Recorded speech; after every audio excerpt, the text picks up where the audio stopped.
Chapter 7. Beneath the Mango Tree's Urgent Shadows.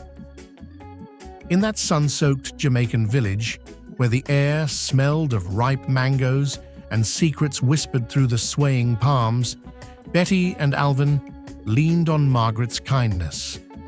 Her visits became a lifeline, especially now that Betty's belly swelled with life, a promise of new beginnings. One afternoon, as the sun dipped low, Betty noticed Margaret's glow. "You're radiant," Betty whispered. "What's your secret?" Margaret's eyes sparkled. "A new man," she confessed, "strong, rich, and handsome. Light years better than Henry ever was."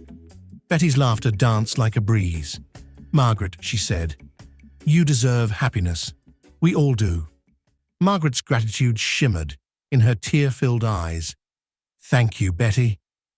As evening painted the sky, Margaret prepared dinner, a fragrant pot of ackee and saltfish, steam rising like memories. Alvin, weary from his double shift at the food processing factory, washed off the day's sweat. The dining room welcomed them, their makeshift family, around the worn wooden table. "This is delicious," Alvin declared, savoring each bite. Betty nodded in agreement, her eyes on Margaret. They were a trio now, bound by shared meals and unspoken hopes. But fate, like a sudden storm, swept in. Betty's scream pierced the air.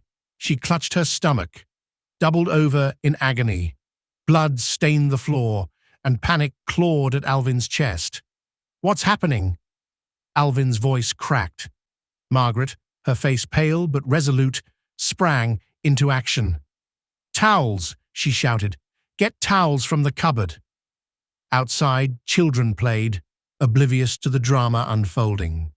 Margaret called to one, a messenger of urgency. "Fetch Mr. Chambers," she commanded. "Tell him to bring his car. Now." Mr. Chambers arrived, a sturdy man with kind eyes. Alvin and he carried Betty, her pain etched in every line of her face, to the waiting car. Margaret rode shotgun, her prayers whispered to the wind. The hospital loomed ahead, their beacon of hope. Alvin's knuckles whitened on the steering wheel. Betty's breaths came in ragged gasps. Margaret, her hands steady, held Betty's gaze. "Stay with us, Betty," Margaret urged. "We're almost there." And as the car sped through the night, beneath the mango tree's watchful shadows, Alvin's heart pounded. Margaret's newfound love, Betty's pain, and the road ahead, all tangled like vines in their shared history. In the hospital's fluorescent glow, doctors swarmed around Betty. Alvin paced, his prayers a litany. Margaret stood by, her radiant face now etched with worry. When the nurse emerged, her eyes somber, Alvin's world tilted. "It's serious, and it's not looking good for either of them," she said. "But we'll do our best." Margaret squeezed Alvin's hand. "We're here for her," she whispered. And so, beneath the flickering hospital lights, their makeshift family clung together, a trio bound by love, fear, and the promise of a fragile life.